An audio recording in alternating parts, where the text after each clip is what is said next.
तस्मै श्री गुरुवे नमः।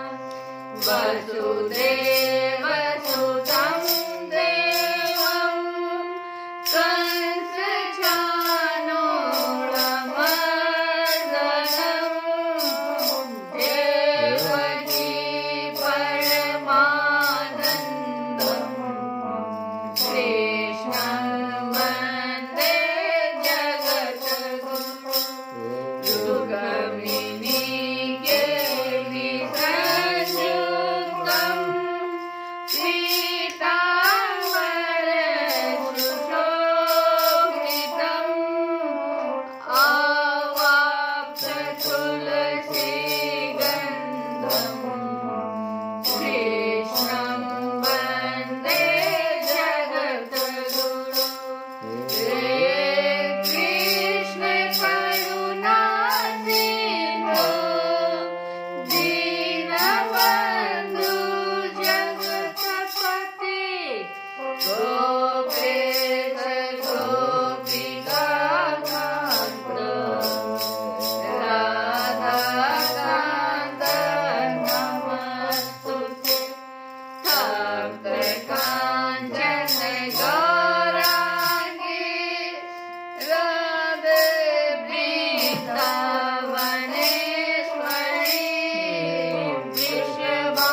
वृषभानुसुते देवी प्रणमामि हरिप्रियम्। ॐ कृष्णाय वासुदेवाय हरये परमात्मने प्रणतक्लेशनाशाय गोविन्दाय नमो नमः। मातु मेरी श्री राधिका पिता मेरे घनश्याम। मातु मेरी श्री राधिका पिता मेरे घनश्याम। इन दोनों के चरणों में मेरा बारंबार प्रणाम, मेरा बारंबार प्रणाम, मेरा बारंबार प्रणाम। कथा प्रारंभ होते सुनऊ वीर हनुमान। राम लखन सिय जानकी सदा करहु कल्याण। जय श्री कृष्ण। उद्धव जी ने भगवान से बहुत ही सुंदर प्रश्न किया है। कह रहे हैं भगवान को कि आप तो स्वयं परम ब्रह्म हैं, आप न आपका आदि है न अंत है। उत्पत्ति, स्थिति, रक्षा और प्रलय, ये चार कार्य सब समस्त प्राणियों और पदार्थों आपके हाथ में।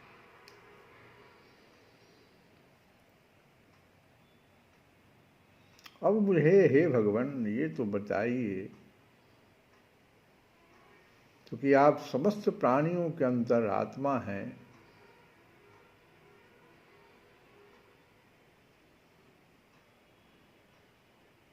बड़े बड़े ऋषि महर्षि आपके जिन रूपों और विभूतियों की परम भक्ति के साथ उपासना करके सिद्धि प्राप्त करते हैं, वह आप मुझसे कहिए। जिन रूपों और विभूतियों की परम भक्ति के साथ उपासना करते हैं, तो यहाँ पर जो भक्ति, उद्धव जी ने भक्ति शब्द का जो प्रयोग किया है उसको भी हम लोग आज समझेंगे कथा में। ये भक्ति होता क्या है?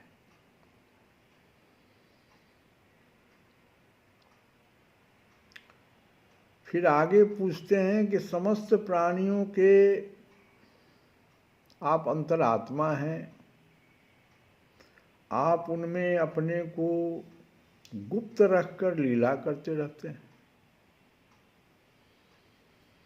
आप तो सबको देखते हैं, परंतु जगत के प्राणी आपकी माया से ऐसे मोहित हो रहे हैं कि वो आपको नहीं देख पाते।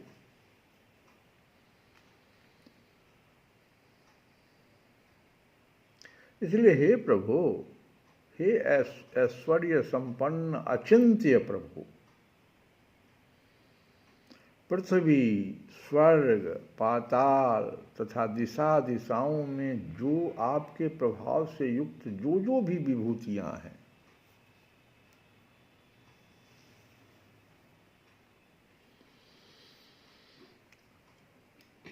क्योंकि बड़े बड़े ऋषि महर्षि जो हैं इन्हीं विभूतियों की परम भक्ति के साथ उपासना करके सिद्धि प्राप्त कर लेते हैं। तो आप हमको उन विभूतियों के बारे में कृपा करके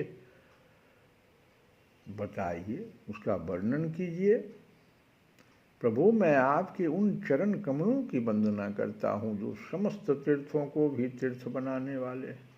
तब भगवान श्री कृष्ण ने कहा कि प्रिय उद्धव, तुम प्रश्न का मर्म समझने वालों में शिरोमणि हो। प्रश्न जो है यह बहुत ऊंचे दर्जे की प्रश्न है और तुम उसके मर्म को समझने वालों में शिरोमणि हो। जिस समय कुरुक्षेत्र में कौरव पांडवों का युद्ध छिड़ा हुआ था, उस समय शत्रुओं से युद्ध के लिए तत्पर अर्जुन ने मुझसे यही प्रश्न किया था। अर्जुन के मन में ऐसी धारणा हुई कि कुटुंबियों को मारना और सो भी राज्य के लिए बहुत ही निंदनीय अधर्म है। ये तो अधर्म हो गया। एक तो ये सब कुटुंबी हैं, सारे कुटुंब हैं मेरे। ये धारणा, मन में ऐसी धारणा हुई अर्जुन। और भी किस चीज के लिए? तो राज्य के लिए, राज्य सुख के लिए इनको मारना है। तो कह दिया अर्जुन ने कि बहुत ही निंदनीय अधर्म है। अधर्म तो निंदनीय होता है, लेकिन ये बहुत ही निंदनीय धर्म है। साधारण पुरुषों के समान वह यह सोच रहा था। अर्जुन के मन में एक सोच उत्पन्न हो गई थी धारणा करने से पहले। अहम की अभिव्यक्ति हो गई, मैं मारने वाला हूं। अर्जुन के मन में ये उत्पन्न हो गया कि मैं ही मारूंगा और ये सब मरने वाले हैं। मैं मारने वाला हूं और ये सब मरने वाले हैं। ये भ्रम साधारण पुरुषों के समान। अर्जुन था, वो साधारण व्यक्ति नहीं था, मेरा सखा, प्रिय मित्र। उसके मन में यह सोच बन गया कि मैं मारने वाला हूं और ये सब मरने वाले। और यह सोचकर वह युद्ध से उपरत हो। कहा मैं अब युद्ध नहीं करूंगा प्रभु। गांडीव नीचे रख दिया, रथ के पीछे जाके बैठ गया। तो भगवान देखे कि भाई तो युक्तियां बहुत बड़ा बड़ा दे रहा है, रणभूमि है। एक तो ये रणभूमि है, ये सब बात तो पहले इसको सोच लेना चाहिए था।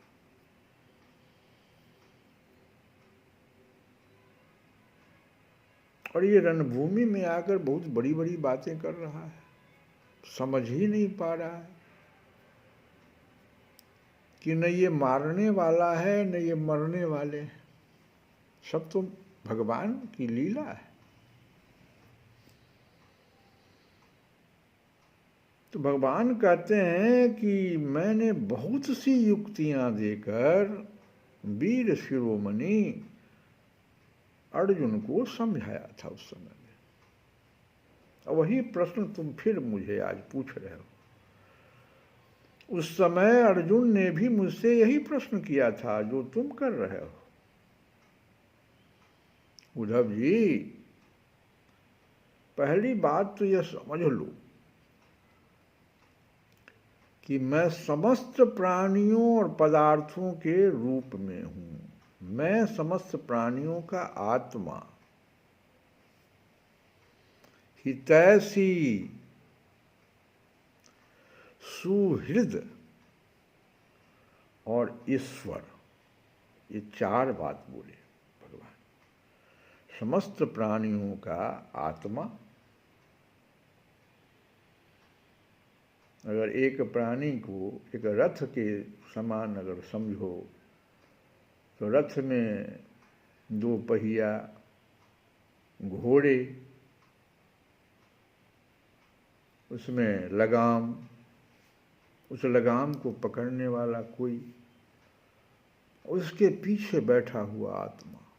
सवारी कौन ले रहा है? आत्मा। ये सब कौन है जितना का नाम हम गिनाए? उस आत्मा का नौकर हुआ, सर्वेंट। उस आत्मा को सुख देने के लिए इतने लोग लगे हुए हैं। भगवान कहते हैं मैं ही आत्मा, ईश्वर अंश, जीव अविनाशी, समस्त प्राणियों का आत्मा और हितैषी। उसके उस आत्मा के सुख के लिए इतना मैंने व्यवस्था कर दिया है। बुद्धि दे दिया, मन दे दिया, इंद्रियां दे दिया। कर्मेंद्रियां अलग, ज्ञानेंद्रियां अलग। 5 तन मात्रा दे दिया, रूप रस गंध सब जो है। क्या नहीं मैंने दिया? हितैषी, सुहृद। हमेशा ये सोचता रहता हूं कि ये आत्मा हम में आकर के मिले। और ईश्वर भी हूं मैं, सबका नियामक हूं।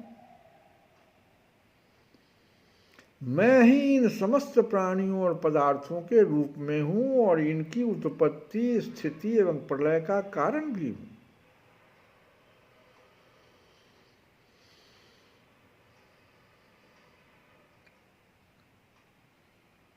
गतिशील पदार्थों में मैं गति हूं, और जो अपने अधीन करने वाला तो उसमें मैं काल हूं। गुणों में मैं उनकी मूल स्वरूपा साम्य अवस्था हूं, और जितने भी गुणवान पदार्थ हैं उनमें उनका स्वाभाविक गुण, मैं ही तो स्वाभाविक गुण। बहुत बड़ी बात जो समझने की है आज के कथा से, सबसे पहले तो भगवान कह दिए कि ये भक्ति की बात कर दी है भगवान।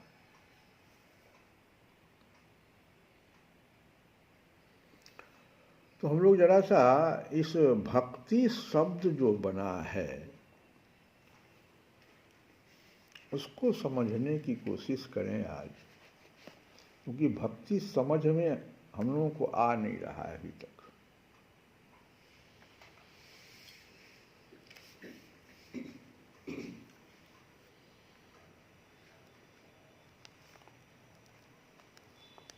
भक्ति जो शब्द है वह भज धातु से बना है, समझिए जरा सा।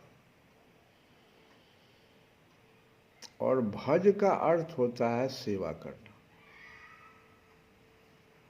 अब एक प्रश्न है बहुत भारी जो सब लोगों को समझना चाहिए कि हमारा भगवान ऐसा स्वभाव ही बनाए हैं, हमारा मतलब जीवों का, वो तो सेवा ही तो कर रहा है। तो कहोगे दूसरे की सेवा करता है, ना ना ना ना, कभी नहीं।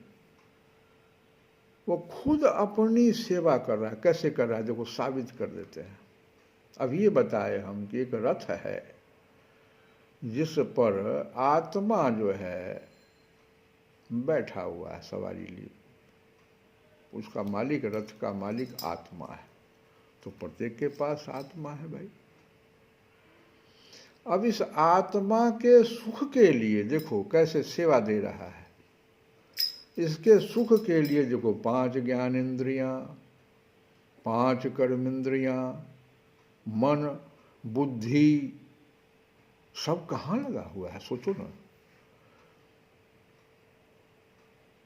सिर्फ एक ज्ञानेंद्रिय की बात हम पहले करें, जैसे आँख है, चक्षु है, तो यह उन्हीं चीज़ों को दिखाता है जो अच्छा लगे, सुख देवे। अनुकूल चीज सुख देता है, अप्रतिकूल चीज दुख देता है। एक रसना को लीजिए आप, ये उन्हीं चीजों को देता है, लाला करके देता है। कहाँ से लाता है ये बहुत इंपॉर्टेंट बात है। महत्वपूर्ण बात क्या है सो समझिए। किसको दे रहा है, दो बात समझना है बहुत जरूरी। किसको दे रहा है? आत्मा को, क्योंकि रथ पर तो वही सवार है। ये सब तो नौकर है, सर्वेंट है, सेवा करने वाले।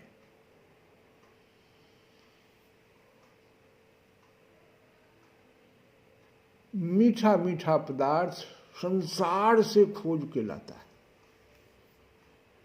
और हमारा शास्त्र कहता है, हमारे संत कहते हैं, तुलसी बाबा जैसे संत, कबीरदास जी जैसे संत, नानक जी के जैसे संत, कितना नाम गिनावे हैं, अनेकों संत। वो कहते हैं कि संसार से आज तक कितने जन्म पहले तुम ये सो अपने बारे में सोचो। इतना दिनों, इतने योनियों में जाने के बाद मनुष्य योनि में आए, और फिर जो है संसार, सब बार तो तुम यही कर रहे थे। आत्मा वहाँ भी था, यहाँ भी है। वृक्ष योनि में थे तो वहाँ भी आत्मा, कोई मान लो कीड़े मकोड़े किसी भी योनि में थे तो वहाँ भी आत्मा के रूप में तो हम थे ही, भगवान कहते हैं। और तुम हमको सुख कर देने के लिए संसार से सामान ला के दे रहे थे, सबसे सुंदर सामान, जैसा सामर्थ्य बनाए हुए थे। तो इसलिए ना तुलसी बाबा कहते हैं कि कामिही नारी पियारी जिमी, अलोभी प्रिय जिमी दाम। अब इसी को समझिए, लोभी, लोभी को जैसे धन से कितना प्यार होता है। अच्छा, एक चीज गौर कीजिए, एक गरीब आदमी है, उसको भी धन चाहिए, और एक बहुत बड़ा जो संसार का बहुत बड़ा धनी व्यक्ति है, वो अभी बेचैन है कि आज जितना है उससे कल कितना अधिक हो जाए। दिन रात प्रयत्न कर रहा है, वो लाला करके अपने आत्मा को दे रहा है, वो संतुष्ट नहीं कर पा रहा है। और भाई संपत्ति कैसे आवे, और धन कैसे आवे। देखो हम कहाँ से शुरू किए हैं कथा को, जरा ध्यान दो, फिर से आइए पीछे। भक्ति से कहाँ से शुरू किए हैं? सब लोग भक्ति करना चाहता है। अब भक्ति भज धातु से बना है, और भज माने सेवा करना होता है। तो किसकी सेवा करना है आपको? सेवा करना तो आपका स्वाभाविक गुण है, ये भी हम साबित कर दिए, क्योंकि आप आत्मा की सेवा कर रहे हैं। लेकिन कर कहाँ से रहे हैं? आत्मा तो परमात्मा का अंश है, उसको संसार नहीं चाहिए, इसीलिए तो अशांत हो जाता है वो व्यक्ति। इतनी सेवा करने के बाद पूरे जीवन भर सेवा करता रहता है। बताया तो सभी इंद्रियों से, बुद्धि से, जितनी बुद्धि भगवान उसको दिए हैं, सामर्थ्य दिए हैं, उस बुद्धि से अनुकूल चीजों को ला करके संसार से, खाली गलती क्या कर रहा है, वो संसार से ला के देता है। इसमें किस किस की चर्चा हम करें? सुंदर से सुंदर पत्नी, सुंदर से बहुत बहुत बहुत धन, कितना धन क्या कहें। जब कुबेर भी स्वर्ग में संपूर्ण संसार की वस्तु दी जाए तब भी कहता है, अगर उसको किसी को व्यक्ति को संपूर्ण संसार की वस्तु दे दी जाए, वही कहता है कि संसार मेरा हो गया, लेकिन न उसकी कामना जाती है। गौर करो, क्या उसकी कामना चली गई? तो फिर कहा कहे लोभी प्रिय जिमी दाम, तुसी वह नहीं कहते?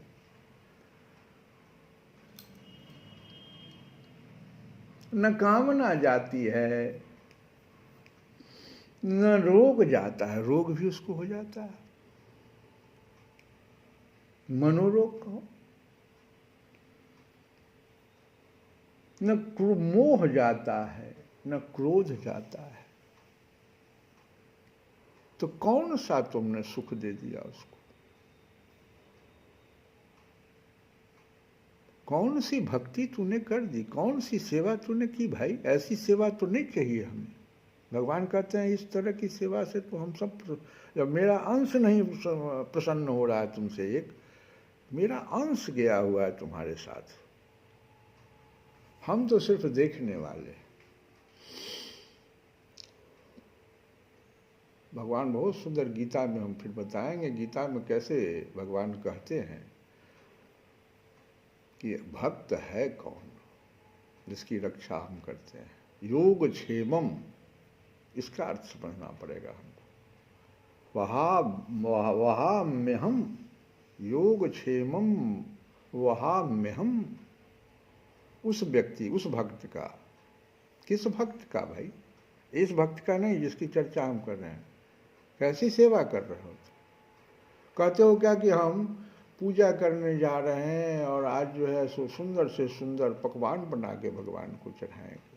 अरे संसार की चीज को लेकर के जो तुम्हें अच्छा लगा उसको पहले तुम, सबसे पहले तो तुम चुना किसको? सुंदर मिठाई को लाए, सुंदर पकवान जो आज तुमको अच्छा अपना लगने वाला है, और उससे चाहते हो भगवान को प्रसन्न कर देना। भगवान तो कहते ही नहीं ऐसा। भगवान क्या कहते हैं तो सुनो, गीता में ही भगवान कहे, ये यथा माम प्रपद्यन्ते, जो जिस भाव से,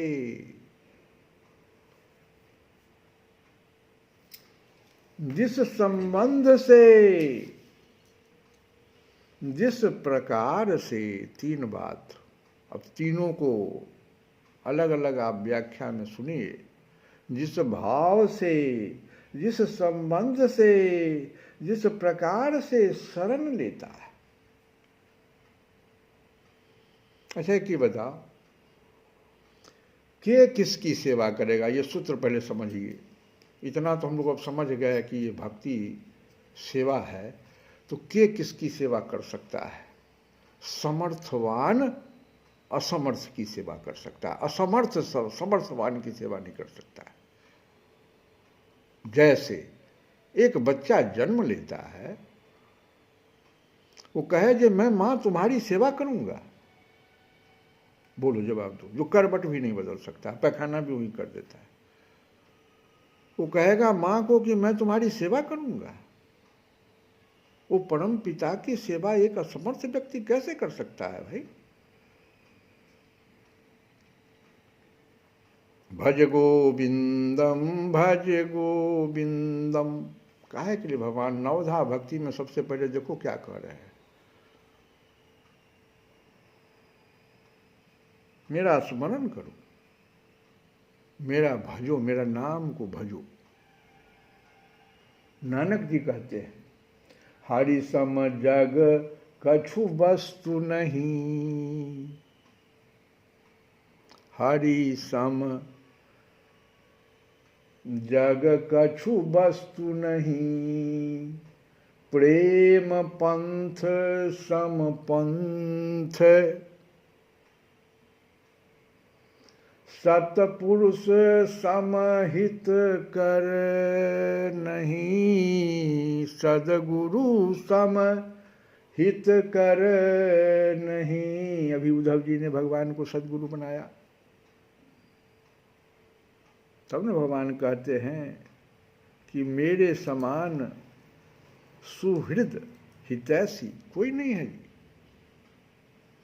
तो सदगुरु समहित कर नहीं, गीता सम नहीं ग्रंथ। फिर सुनिए, हरि सम जग कछु वस्तु नहीं, प्रेम पंथ सम पंथ, सतपुरुष समहित कर नहीं, गीता सम नहीं ग्रंथ। आप सेवा करने चले हैं, समर्थ ही सेवा कर सकता है, असमर्थ क्या कर सकता है। भले ही भगवान को आप कुछ देने जाते हैं, कृपा करके कुछ ले लें, या दूसरी बात हुई। जब भगवान मां के पेट में भेजे थे तो दूध की व्यवस्था कर दिए थे पहले ही। भगवान ही सर्वसमर्थ है, बस इसको समझिए आप। तो उनका आप, फिर हम करें तो क्या करें, सेवा कैसे होगी, तो शरणागत हो जाइए। कोई अहम भावना, जैसे अर्जुन को यहां पर अहम भावना आ गया था कि मैं ही मारने वाला हूं, भगवान हंस दिए।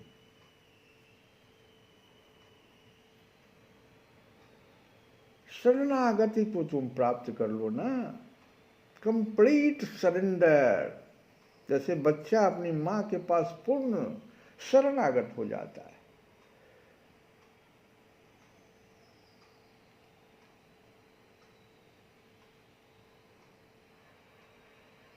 ये यथा माम प्रपद्यन्ते तामस्थैव भजाम्यहम्। मैं उसी भाव से, उसी संबंध से मैं भी उसका भजन करने लगता, भगवान कहते।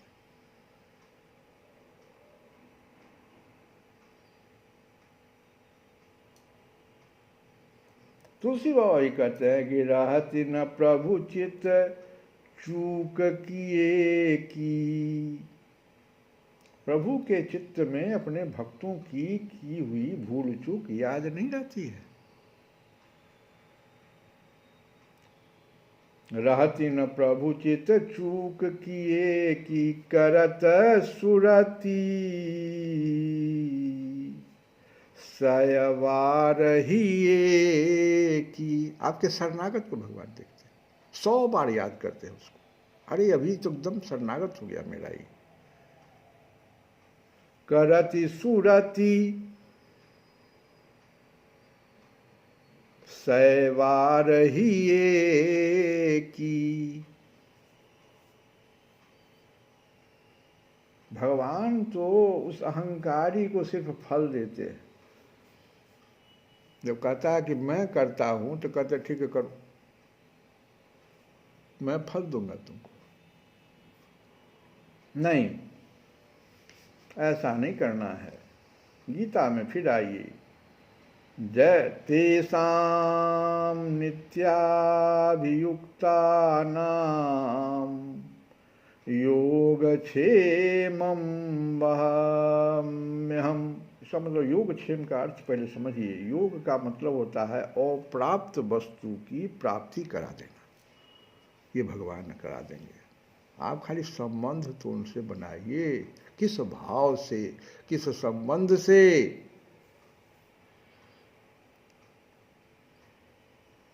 और प्राप्त वस्तु की प्राप्ति करा देना, ये योग हुआ। और प्राप्त जो हो गया उसकी रक्षा करना, क्षेम हो गया।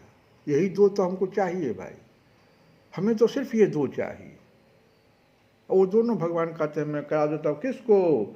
जो अनन्य भाव से तेषां नित्याभियुक्ता नाम, जो नित्याभियुक्ता नाम, मेरा ही नित्य चिंतन करता रहता है।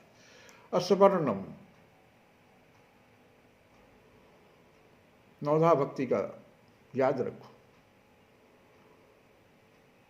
पहले तो सुनना, श्रवणम, कीर्तनम, असमरणम, इसमें कौन सा आप यही तो भगवान कहते हैं करने के लिए। कहाँ कहीं कुछ कहते हैं कि हाँ करो। तुम तो अपना मैंने क्या कहते हैं, संसार से सब वस्तु लाला करके और अपना मन को खाली जो है सो सुख देने के लिए गलत दिशा में तुम्हारा कई जन्मों से जो है सो भटकाव हो गया है। कहते हो भक्ति कर रहे हैं।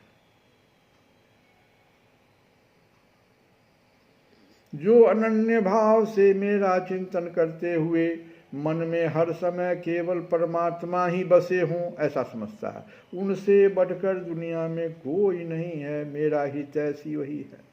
तो हमें ऐसे नित्य युक्त साधकों के लिए योगक्षेम मैं स्वयं वहन करता हूँ। योगक्षेमं वाम्यहम्।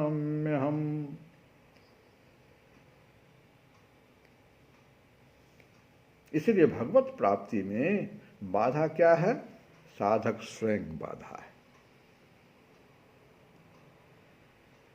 अगर हम लोग इसको समझ गए तो समझ जाओ कि सब कुछ भगवान की से मिली है, भगवान की है, भगवान में लगा दो।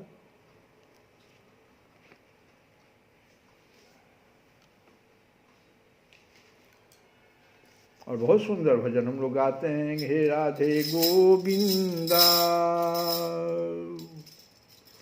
मन भजले हरि का प्यारा नाम है।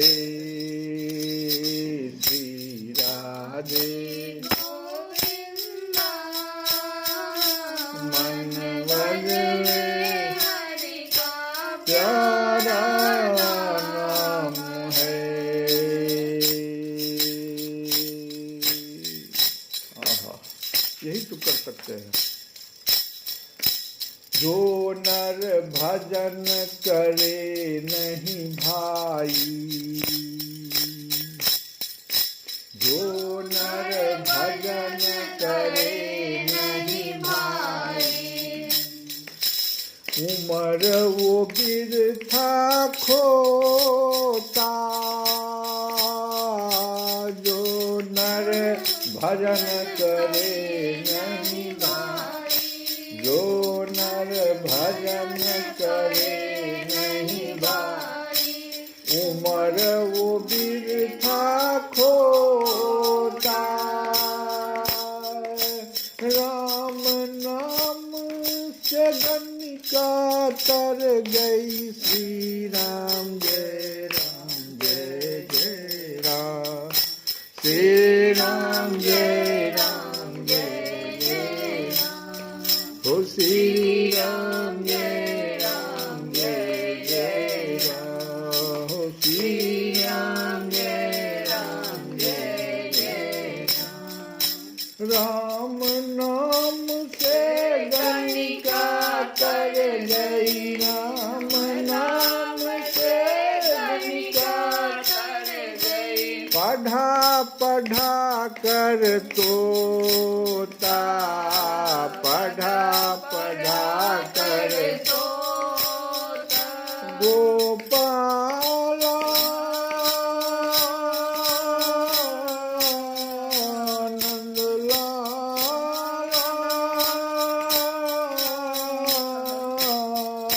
हरि का तेरा नाम है। गोपाला हरि का प्यारा नाम है। श्री राधे गोविंदा मन भजले हरि का प्यारा नाम। हे श्री राधे गोविंदा मन भजले हरि का प्यारा नाम है। श्री कृष्ण गोविंद हरे मुरारे, हे नाथ नाथ